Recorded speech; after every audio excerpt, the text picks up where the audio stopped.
여러분 안녕하세요. 바지카 뉴스 정혜림입니다. 한나라당이 박근혜 전 대표를 위원장으로 내세우고 본격 쇄신을 꾀하고 있습니다.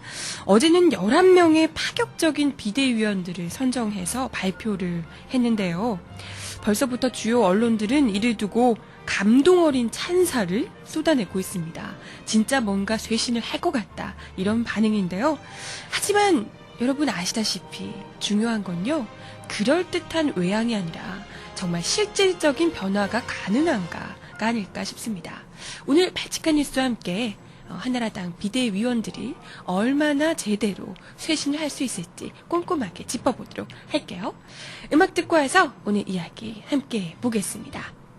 오프닝에서 이야기를 잠깐 드렸지만 한나라당이 비상대책위원회를 비대라고 하니까 참, 네, 비상대책위원회를 꾸려서 이제 지금 아무래도 위기 상황이라는 것을 스스로도 인식을 하고 있는 거죠. 그래서 비상대책위원회를 꾸려서 당을 이끌어가겠다라고 밝힌 상황입니다. 그래서 비대위원장으로 이 박근혜 전 대표, 사실 한나라당에서 쓸 수 있는 이제 거의 뭐 마지막 최종 카드가 아닐까, 거의 유일한 카드였잖아요, 그죠?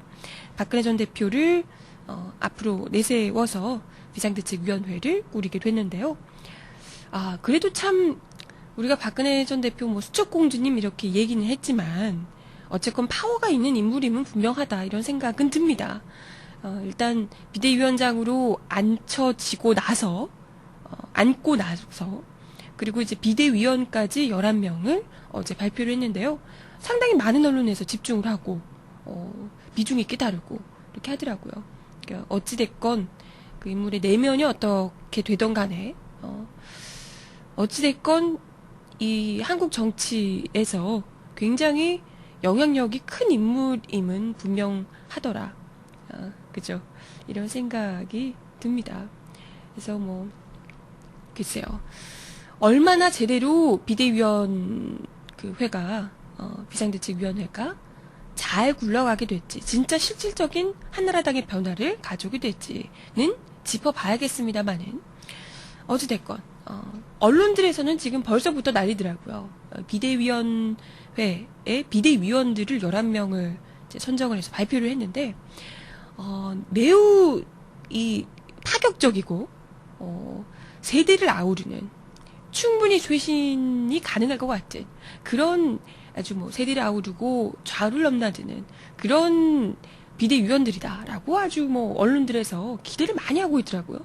왜 벌써부터 뭐 했다고 비대위원만 발표했을 뿐인데 벌써부터 이렇게 샴페인 터트리고 축포 터트리는지는 모르겠습니다만은, 그죠?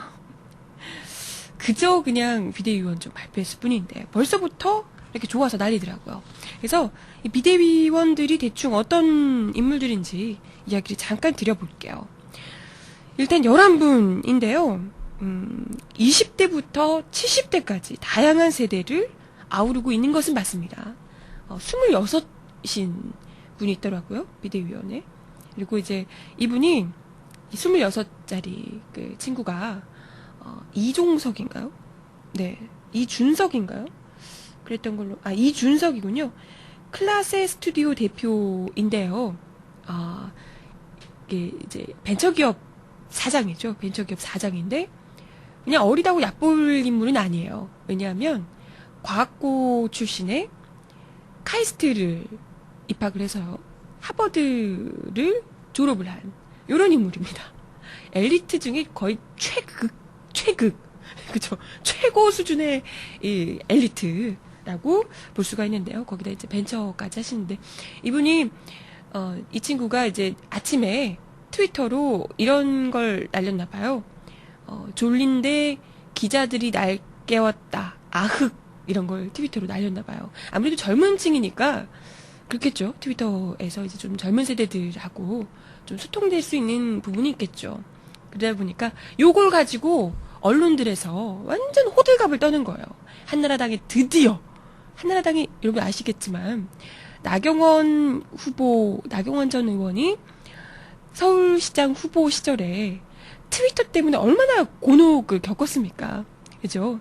이제 못해서 아무리 열심히 공부하려고 해도 이게 쉽사리 되는 게 아니거든요. 아무래도 어르신들이 따라하기에는 좀 어려운 측면이 많아서 굉장히 좀 곤혹스러워 했었는데, 이제 알바 정도가 아니라, 그렇죠. 이 젊은 세대, 젊은 층들을 아르바이트생으로 끌어들여서 인터넷 알바, 트윗 알바, 이런 걸 하는 게 아니라, 본격적으로 비대위원으로 26의 젊은 청년을 끌어와서, 요런 이제 젊은 층들과 소통을 하겠다, 요런 모습을 좀 보여주겠다는 거죠.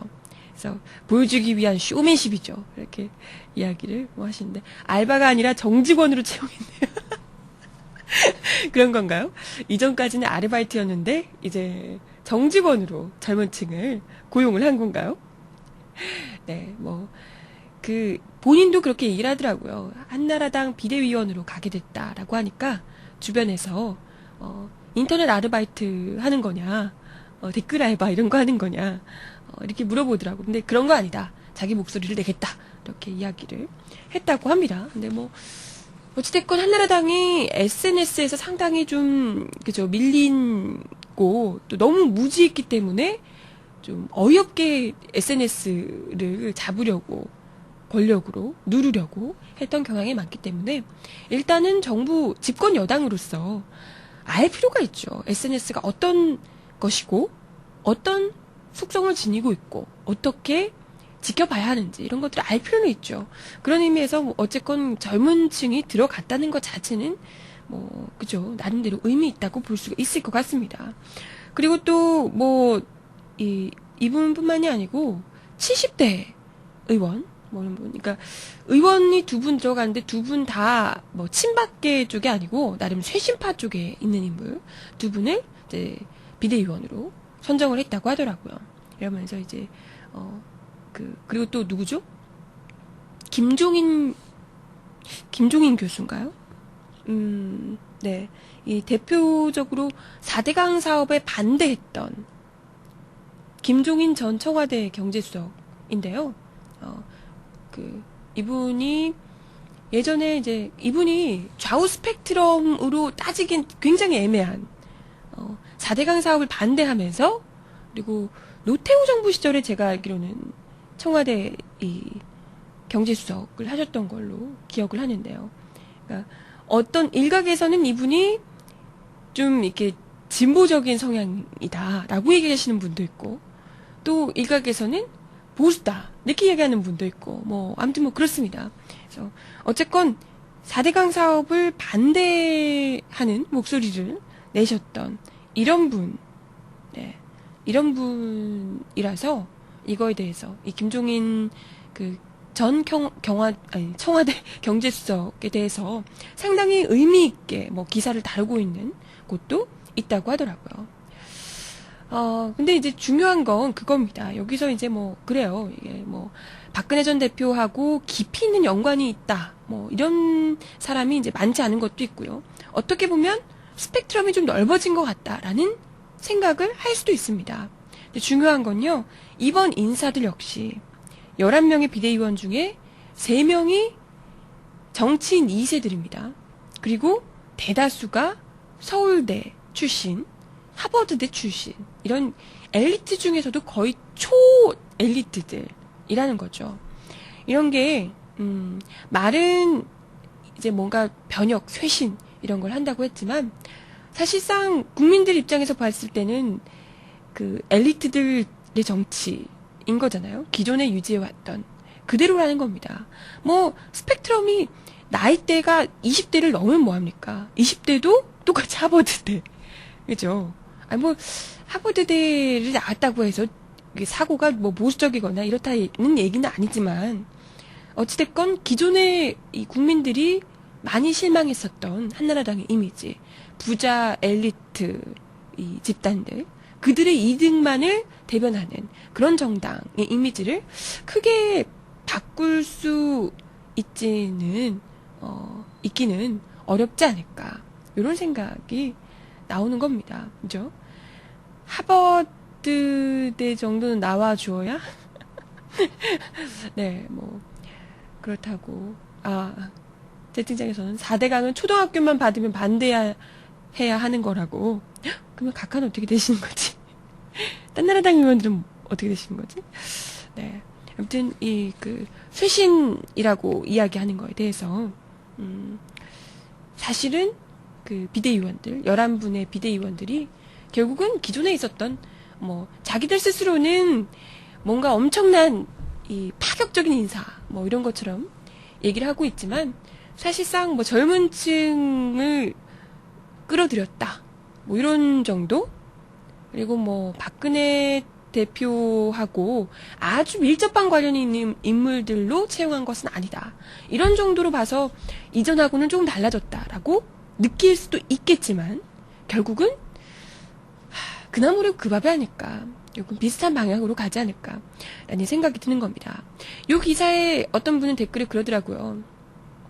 이미 뿌리부터 썩은 나무인데, 뿌리 깊은 썩은 나무인데 나뭇가지를 친다고 해서 이게 달라지겠느냐라고 이야기를 하시더라고요. 그래서 물론 한나라당이 정말 뼛속까지 투더코어로 뼛속까지 완벽하게 쇄신을 하게 된다면 그렇다면 물론 그죠. 받아들일 수 있겠죠. 근데 과연 뼛속까지 쇄신을 할 의지가 있으며 그리고 그렇게 할 능력이 될까 하는 것에는 여전히 의문이라는 거죠. 그죠? 네. 그런 생각이 듭니다. 벌써부터 채팅창에서는 26이면 군 면제인감? 이런 얘기 나오고 있는데요. 26인데 아직 군대를 안 가셨을 수도 있죠. 네. 안 갔을 수도 있고요. 벌써 면제, 아직 나이가 어리니까요. 나중에라도 가면 되는 거겠죠. 네, 네. 어찌됐건, 크게 이 인사들을 두고, 그것도 이제 박근혜 그 비대위원장이 거의 독단적으로 인사를 단행을 한 것 같더라고요. 거의 한나라당 의원들이 지금 박근혜 이러면서 지켜보고 있잖아요. 우리를 구원해 주소서 메시아 지금 이러고 있는 거잖아요. 그래서 박근혜 전 대표가 찍는 사람으로 그냥 다 이렇게 끌어온 모양이더라고요. 물론 오래 정치를 하셨으니 그만큼 인력풀이 다른 사람들에 비해서는 좀 넓으시겠지만 그런 것에 대해서도 이제 좀 내부적으로도 불만이 좀 있는 것 같더라고요. 네, 아무튼 기존의 이 엘리트 부자 정당의 이미지가 크게 달라지지는 않을 것 같더라라는 이야기를 좀 드린 거고요. 그것 말고도 어제 이제 비대위원보다 더 어떻게 보면 화제가 됐던 내용이 최구식 의원. 네. 최구식 의원 누군지 아시죠? 디도스 선관위 공격 사건. 일명 우리가 얘기한 부정선거 미수 사건이라고 불리는 그 사건에 연루된 것으로 알려지고 있는 그 공모 비서의 상관이죠. 네, 최구식 의원인데요. 그 최구식 의원의 탈당을 권유하겠다, 이런 이야기를 해서 또 화제가 되고 있더라고요. 이제 요걸로 한번 큰 쇄신을 하고 있다. 이런 이미지를 좀 줘보려고 하는 거죠. 그러면서 면책특권이 아니라 불체포특권. 국회의원의 불체포특권을 포기하겠다라는 이야기까지 했다고 합니다. 그러니까 이 말인즉슨 최구식 의원이 디도스 건 관련해서 체포가 되더라도 버리겠다. 케어하지 않겠다. 한나라당으로서는 굉장히 큰 결단이거든요. 아시잖아요. 강용석 의원도 끝까지 케어해주려고 그 논란이 됐던 강용석 의원도 케어해주려고 노력했던 거. 근데 체포되더라도 케어해주지 않겠다라는 입장을 밝힌 거죠. 불체포 특권을 포기하겠다라는 것.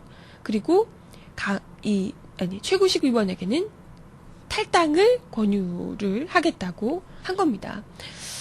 이제 이걸로 이제 딱 보여지는 이미지, 그러니까 그려지는 이미지, 이런 걸 기대하고 있는 거죠. 뭔가 쇄신을 자기들이 엄청나게 그럴듯한 한나라당이 바닥부터 다시 기겠다, 이런 이미지를 지금 보여주고 싶은 거잖아요. 그러니까 국회의원 중에 굉장히 큰 국회의원의 그 권한 중에 큰 권한인 면책특권, 그리고 불체포특권, 뭐 이런 게 있는데, 일단 면책특권은 아니지만, 불체포특권은 자기들이 벌이면서 엄청난 개혁, 쇄신, 이런 걸 이제 우리가 진행하고 있다. 이런 이미지를 이제 보여주고 싶은 거죠. 그래서 이게 과연 의도한 대로 될지 어떨지 모르겠어요. 왜냐하면, 진정성이 정말 있다면, 그죠? 정말 쇄신, 개혁, 뼛속부터, 이런 걸 진짜 의도하고 있다면, 최고식 의원을 자르는 걸로 끝낼 게 아니라, 사실, 한나라당 내부 깊숙하게 지금 자리 잡고 있는, 우리가 지금 의혹 나오고 있는 인물들 누군지 아시잖아요? 에이모 씨를 비롯하여, 네, 그죠? 이영수 씨 비롯해서, 한나라당 내부에 아주 깊숙이 자리하고 있는 인물들이 쭉 있다는 겁니다. 그렇다는 것은 단지 최고식 의원 한 명 잘라내기, 공모 비서관단 잘라내기, 이런 정도로 되지 않는 문제라는 거죠. 한나라당 당 차원에서 충분히 책임을, 여지가 있는, 책임져야 되는 부분이 있는, 네, 크죠. 그런 부분이. 네, 그런 문제라는 겁니다. 그렇기 때문에, 이걸, 불체포특권을 포기하면서 최고식 의원 탈당을 권유하니, 이런 식으로 해서 꼬리 자르고, 대충 이제 선긋기를 해서, 우리는 걔랑 다르다. 이러면서 선긋기를 한다고 넘어갈 수 있는 문제는 아니더라. 이렇게 얘기를 하는 것 자체가 한나라당 비대위원 그 회의 진정성에 대해서 의심할 수밖에 없는 대목이라는 거죠. 그죠? 그렇습니다. 네. 사실 기도수권 정도면 한나라당 해체, 대통령 하야급이죠. 그렇습니다. 우리가 부정선거 이게 미수사건이라고 얘기하지만 사실상 시도를 했는데 그게 실패가 된 거지 시도를 안 한 건 아니잖아요. 그죠? 그들이 시도를 했지만 그게 선거에 영향을 미치지 않았다 뿐입니다. 근데 우리가 이제 3.15 부정선거가 4.19로 이어져서 이승만 대통령을 하야시켰던 것처럼 이것도 마찬가지 급이라는 거죠. 그죠? 이렇기 때문에 누구 한 명, 의원 한 명 탈당. 이것도 이 의원직 배지 내던지는 것도 아니고 단지 그냥 탈당하는 것. 이 정도로 그칠 문제는 절대 아니더라. 라는 겁니다. 그죠? 네. 26 이준석 그 비대위원 산업기능요원으로 군필이라고. 네. 어머, 이거 어디서 정말 대단하네요. 막 다켓이네, 다켓이요.